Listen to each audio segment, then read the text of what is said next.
Hello and Happy New Year. Welcome to the fourth quarter Sheriff's Roundup for 2018. I'm Sheriff Bill Brown, coming to you this time from our Sheriff's Search and Rescue headquarters in Santa Barbara. 2018 was the most devastating year in our county's history. Following the Thomas Fire, we lost 23 dear Montecito residents in the 1/9 debris flow just 1 year ago.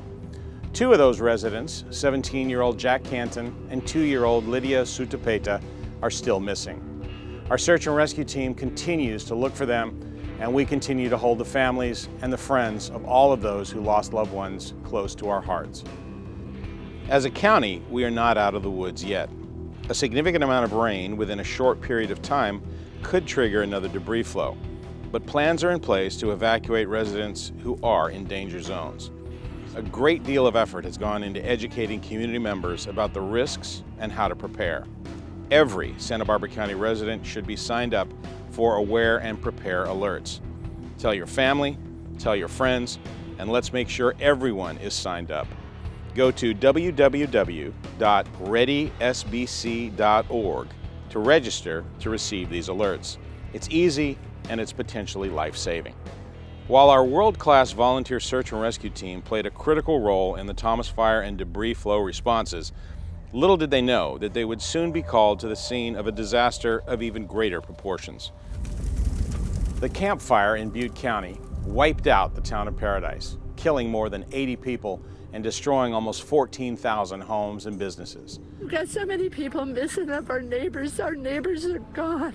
At one point, hundreds of people were unaccounted for. Search and rescue team members Mark Hall and Chris Blair show us the heartbreaking scene and describe the effort to help provide closure to grieving families. At the time we were called out, they were estimating there were 290 to 300 people that were unaccounted for. The fire had already blown through that area, and we were sent to help out with the search and recovery of bodies. We sent a team up of 5 initially, and then the second day additional members came up, and we were given target locations. These were mobile homes that they had a few confirmed reports from neighbors or family members that the person was there and they still haven't checked in. The image is like a war zone where there is literally no structures around. The community is mainly a retirement community, a lot of senior citizens and a lot of mobile home parks. I had recovered bodies that were both burned and disfigured before, but it was totally not that. It was bone fragments only. For 150 square miles, it was complete devastation. So that's a 50-mile by 30-mile swath of area where a whole town is completely scraped off the face of the earth. I've never seen destruction like that. There's nothing left. Entire mobile home parks, down to the frames and axles only. Structures with no walls standing, chimneys only, total incineration.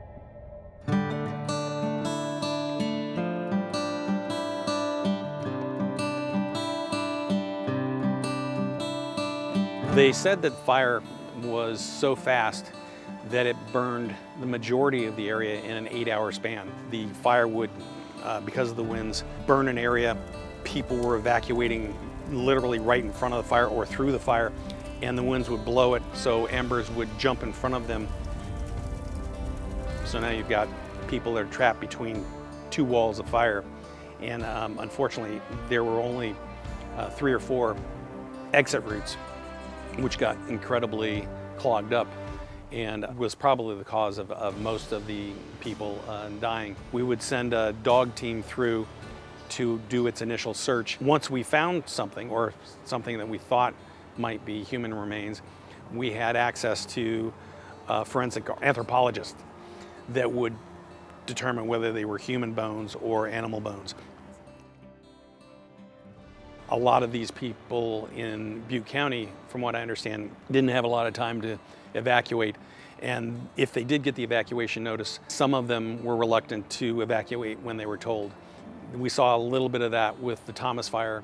And if the instructions go out to evacuate, evacuate as soon as you're told.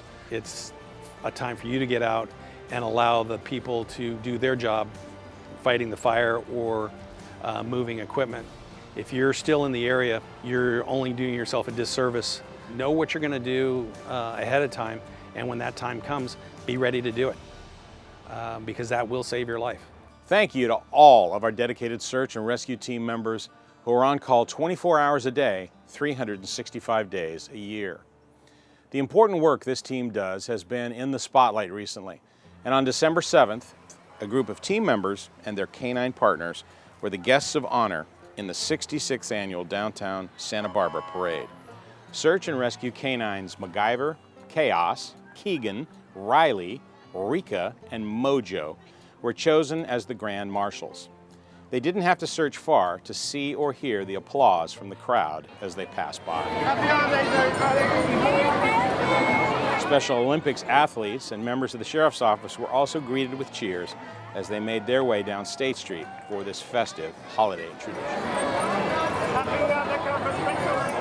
A longtime dream of the Sheriff's Office is now a reality. For the first time ever, we have full-time canine coverage countywide. Thanks to the Sheriff's benevolent posse, and one large donor in particular, we recently welcomed our 4th canine. Here's Deputy Brian Scott to introduce us to his new partner, Duke. Duke is a 2-year-old German Shepherd, came from Germany. We went through a 5-week training class, over 200 hours of training. We learned handler protection, criminal apprehension, building searches, open area searches. Duke will be our 2nd bomb detection dog for the department. That is one heck of a dog. And the two of them are going to have a great career together. These dogs have a presence. The Duca family had actually seen one of our canine partners, Magnum and Deputy McNeil, apprehend fugitives in person. When we woke up the morning of February 22nd, we knew absolutely nothing about the canine teams. 2 fugitives ended up in the area between Summerlin and Carpinteria, which is where we live, and they had abandoned their vehicle. Some newlyweds who were returning from a walk on the beach called 911, and that's when Sheriff's canines went to work. In front of our house, we saw 4 or 5 sheriff vehicles, and they asked permission to come on the property. Magnum jumps out of the sheriff vehicle. They went out on the back deck, and as they got to the bottom of the stairs at the deck, Magnum picked up a scent and headed right underneath the deck.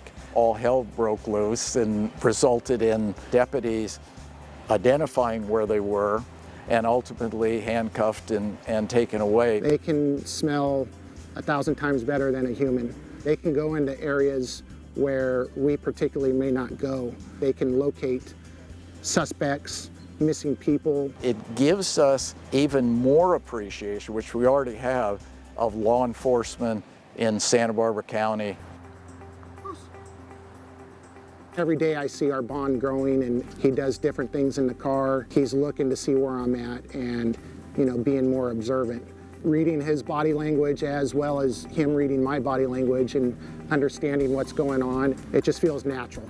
When you see them work in action with their handler like we did, it was beautiful. This dog, he's a savior, not just to us, but to other people. And he's only good. He's my partner. We spend every day together.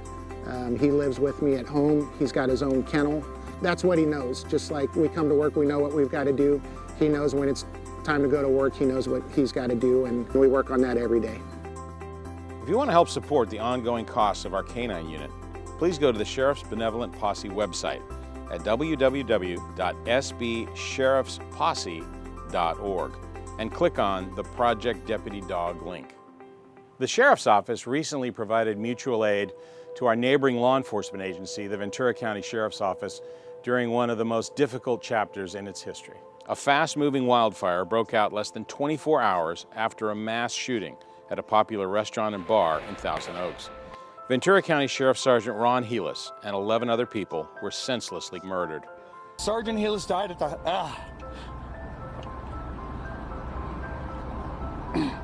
The sergeant passed away at the hospital about an hour ago. Sergeant Helis was killed while trying to stop the gunman, and his actions helped save lives.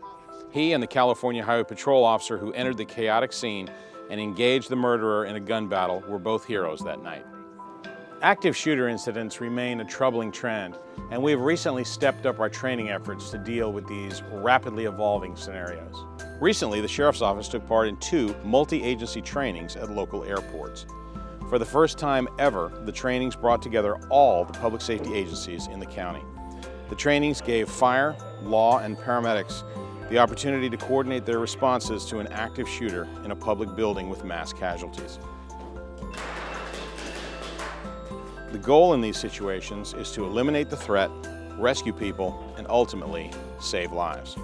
It's a sad reality, but we all need to be prepared for what to do if we find ourselves in an active shooter situation. For more information, there's an informative video on our website entitled Run, Hide, Fight. To watch this short video, go to www.sbsheriff.org. I saw the smoke coming from a downstairs window. I went over and started banging on the door, tried to figure out what was going on, and I heard screaming for help from inside. A disabled woman found herself surrounded and trapped by fire on November 13 in her Lompoc apartment. Fortunately, a newly hired custody deputy, Zachary Salce, and his girlfriend, Madison Henslin, the daughter of one of our sheriff's detectives, were nearby. They smelled smoke, heard the woman screaming, and they sprang into action. Zachary and Madison felt they had to do something fast. So Zachary kicked in the front door and immediately faced with smoke and filled the doorway in the apartment. Visibility was extremely limited. The couple crawled on their hands and knees under the smoke and flames, and collectively they pulled the woman out and to safety. Once we saw her feet, we realized she was on the floor. We just knew we need to get her out. They were recently honored by the Santa Barbara County Fire Department for their heroic efforts by being presented with the Fire Department's Citizen Award for Valor. We did what I think anyone in the same position would have done. Zachary and Madison, we're very grateful that you were in the right place at the right time and that your quick and heroic actions helped save a life. With hundreds of square miles of ocean in our area, it's imperative that our Sheriff's Dive Team be ready to respond to all types of emergency water-related operations. The team regularly trains in body and evidence recoveries, underwater searches, and maritime recoveries. For this edition of the Training Corner, Deputy Brett White takes us to Refugio Beach and shows us underwater navigation training.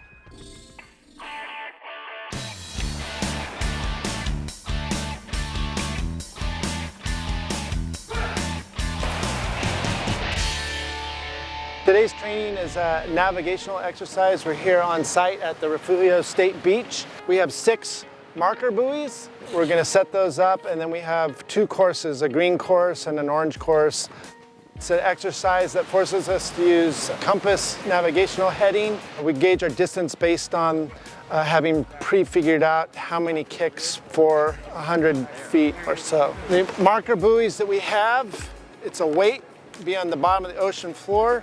And then there's a buoy float that will suspend from the weight, and it's got the distance and heading depending on whether you've chosen the green course or the orange course. And then when you get to that marker, you'll have the distance and heading for the next one. Visibility can be a challenge trying to find something, and so navigational skill is really important to know where you are underwater. Also for documentation, we do find something and we need in a report to be able to say where it was. Currently we have 10 dive team members. Those are all sworn deputies. We do recovery, weapons, evidence, boat, aircraft, and then of course bodies. It's a perishable skill, and it's one of those things when it's the real thing, you're going to revert to your training, and it's important that we come out regularly, refresh our skills, and that way when the real call out comes, we're ready and prepared. The dive team now has new helmets and dive suits, thanks to a generous donation by the Sheriff's Benevolent Posse. The new gear will better protect our dive team as they navigate often treacherous underwater environments that include hazardous materials such as pesticides, decaying debris, or sewage. The new equipment is a great example of how the Sheriff's Posse is filling in the gaps by providing important resources not funded by the general fund budget. Thank you, members of the Sheriff's Benevolent Posse, for your continuing and extraordinary generosity and support. E-cigarettes may be legal, but for young people, vaping has become an epidemic. More teens are vaping than ever before, and there are exploding concerns about the long-term health ramifications. As is the case across the country, we are seeing more teens caught vaping on school grounds. Even more concerning is that many teens are becoming addicted. For this edition of Focus on Safety, San Marcos High School Resource Deputy J.C. Hunter shows us what every parent of a teenager should know.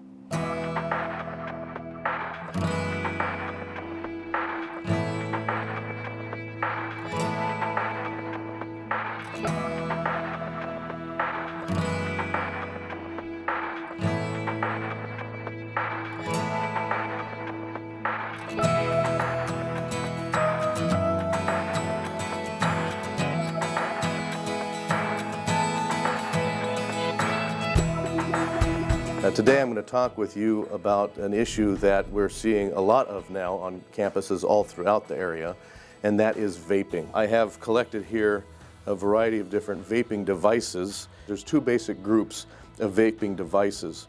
One is the nicotine device, which does not deliver any marijuana-based substance such as THC. They tend to be somewhat unique in shape and size. In the back they have a charger port where the battery gets charged, usually through a USB connection. The young person who uses it, or the adult, can activate the device with a little button on top, and then they inhale from the mouthpiece. A lot of the nicotine devices are similar to thumb drives or devices that you can charge and put into your computer. Here's a device. It has the mouthpiece in it. This is an empty chamber that the nicotine juice can be put into. These are worse for you than cigarettes. Don't use cigarettes, they're horrible. These are worse. Now, over here we have a variety of devices that are THC based or marijuana based. The devices that are being used to vape THC juice is vaping basically what's called concentrated cannabis. It's an oil that has a honey viscosity and appearance. And so in this particular device you can see that this end piece is the battery pack, will heat the oil. In between is the actual oil cartridge, and then this end piece is the mouthpiece. Now, these devices, as evidenced by some of this packaging I have, advertises the THC content. In this particular package, this cartridge has 90.3% THC. The THC level in this is astronomical compared to an average joint. And what is happening is that as the young people smoke such high quantity THC, they very quickly become addicted, so they'll run into the bathroom during a break, take a few drags off of the THC device in order to keep that euphoria from the high going on. The big problem with the THC devices is that they are causing significant intellectual problems with the kids. Most of the kids that we come across that are using these devices on campus, most of them are failing their classes, they're not going to class, they're having family trouble, all sorts of significant lifestyle changes that are affecting them as a result of this drug use. The devices themselves are really advertised to kids. And for example, there's this one company, it's called Aliens, and on the cartridge they all have the little alien picture, and on the back of the box they've got other cartoon characters. The odor that's produced is very low. And so often what they're able to do is the student would take a drag off of the vape. They then would expel the smoke into the tube to try to reduce any residual odor that exists there. When students are caught with a nicotine-based substance, they receive a day suspension from school. For the THC vapes, I cite them for minor in possession of concentrated cannabis, and they receive an automatic 5-day suspension from school. The citation sends them to teen court, where they're put through an intake process to make a determination as to the level of their addiction to the drug. If you raise your right hand, they'll be funneled into therapy if they need it, and then they participate in the educational process that teen court runs with kids. So I hope this has just given you a little idea of what these devices look like. We're overwhelmed at the school finding this stuff at all schools. Thank you, Deputy Hunter, and all of our school resource deputies. You play key roles in keeping our young people safe. Cabrillo High School's resource deputy now has a new tool to help him patrol the campus.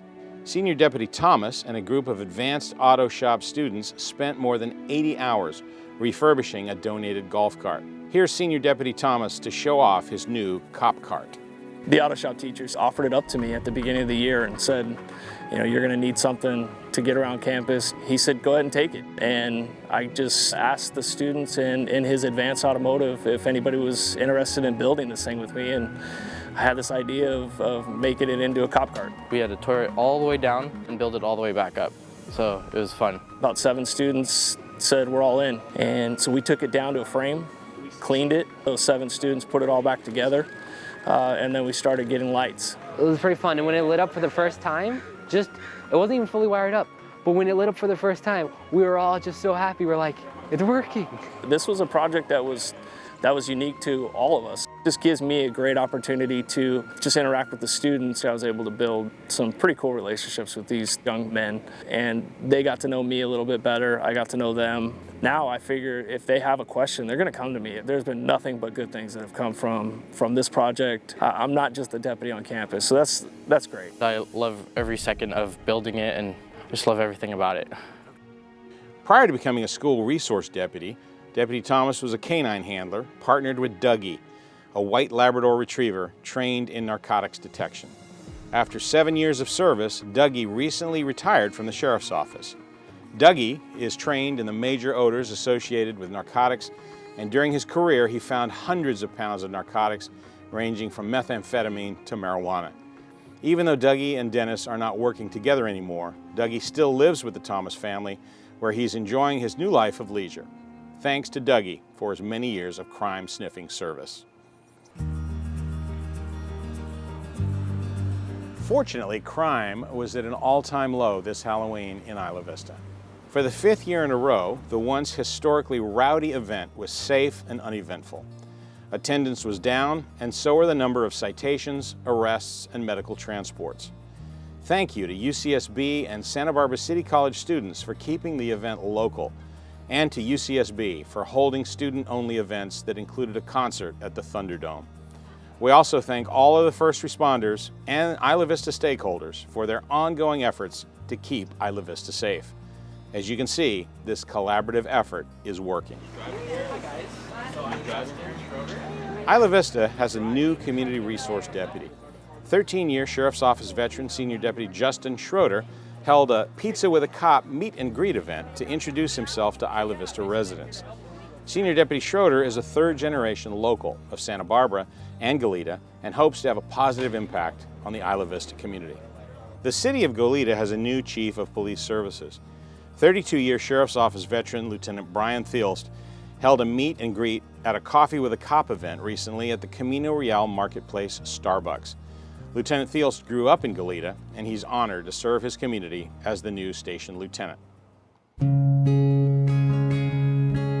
The Sheriff's Office is also pleased to announce the promotions of Lieutenant Brad Welsh, Sergeant Mark Valencia, Sergeant Desiree Tomei, Custody Sergeant Richard Enciso, and Administrative Office Professional Senior Veronica Romo. We also want to welcome some new faces to the Sheriff's Office, including Lane Middleton, our new background investigator, Administrative Office Professional Vanessa Gudino, and Inmate Services Manager Deirdre Smith. We also recently welcomed dispatchers Kelly Koopman and Jessica Kwong. We wish all of our new employees a great career ahead with the Sheriff's Office. We now have 16 new custody deputies who, after more than 240 hours of instruction, graduated in November from the Allen Hancock Core Custody Deputy Academy. The graduates ranged in age from 21 to 51, and they come to the Sheriff's Office with a variety of backgrounds and experience. They received their certificates of completion at a formal ceremony and heard an inspiring speech from their class valedictorian, Myra Andrade. I am ready. Class 05, we are ready. And through our training and experience, we will remain ready to enforce the law, protect our communities, and help the fallen. We also have 4 new sheriff's deputies who graduated in December from the Allen Hancock Law Enforcement Academy. I had the pleasure of swearing them in prior to them receiving their graduation certificates at a formal ceremony. Congrats to Deputy Sheriff Trainee Guadalupe Ibarra for receiving the Leadership and Report Writing Awards, to Deputy Sheriff Trainee Flavio Vargas, who was awarded the Leo Ortega Most Inspirational Recruit Award, and we want to recognize Deputy Sheriff Trainee Gordon Williams III for receiving both the Doug Odom Firearms Award and the Emergency Vehicle Operations Course Safe Driver Award. We wish all of our new custody deputies and sheriff's deputies a great career ahead with the Sheriff's Office. We are always looking for people who want to make a difference to join our team. If you're interested in a career in the Sheriff's Office, visit our website at www.sbsheriff.org and click on the Join Us section. Another great way to learn about the Sheriff's Office and a possible career in public safety is to attend one of our Citizens Academies. Recently, 35 Santa Barbara County residents graduated from the South County Citizens Academy. These graduates ranged in age from 18 to 45, and they all had one thing in common. They wanted to know more about what it takes to keep our community safe. After 7 weeks of interactive classes, they walked away with a better understanding of what law enforcement does. I was a survivor in the Las Vegas shooting that occurred in October 2017, and that definitely motivated me to participate in the Citizens Academy to kind of get a sense of how to respond in the future to those situations, and just so much more knowledgeable in a way that I couldn't attain, I think, having not participated. It opens your eyes to so many things that are going on that you don't even realize as a standard person in the community, and how much teamwork it takes. It's been really interesting to be able to see all of that. Thank you to Senior Deputy Dave Valadez, Senior Deputy Michael Harris, and UCSB Police Sergeant Matt Bowman for coordinating this terrific experience for members of our community. If you're interested in finding out more on how you can be a part of the next Academy, visit our website at www.sbsheriff.org. The Santa Barbara County Sheriff's Office routinely holds graduations for inmates who graduate from our Sheriff's Treatment Program.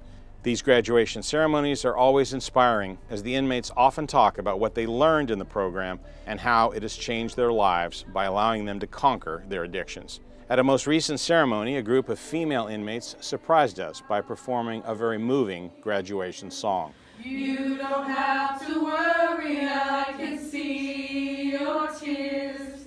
I'll be there in a hurry when you call. Friends are there to catch you when you fall. We are proud of each of these women for working hard to complete the Sheriff's Treatment Program, and we wish them the best of luck in their future as they return to the community to make a better life for themselves. Our DARE graduations also continue to be inspiring events. This year, more than 1,100 Santa Barbara County elementary school students completed the Drug Awareness, Resistance, and Education program taught by retired Sheriff's Deputy Leslie Avila. 35 sixth grade students from Olga Reed School and the Orchid Academy were the last graduates of the year to receive their certificates of completion. We wish that every school offered this outstanding prevention program. And to find out how to support DARE, go to the Sheriff's Benevolent Posse website at www.sbsheriffsposse.org.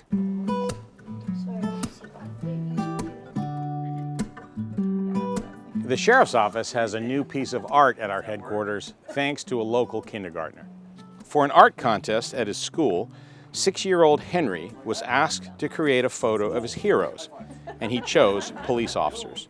Henry, with some family helpers, came by and got colorful handprints of deputy sheriffs. I had a reflection class that I was gonna do, so I had to think of an idea.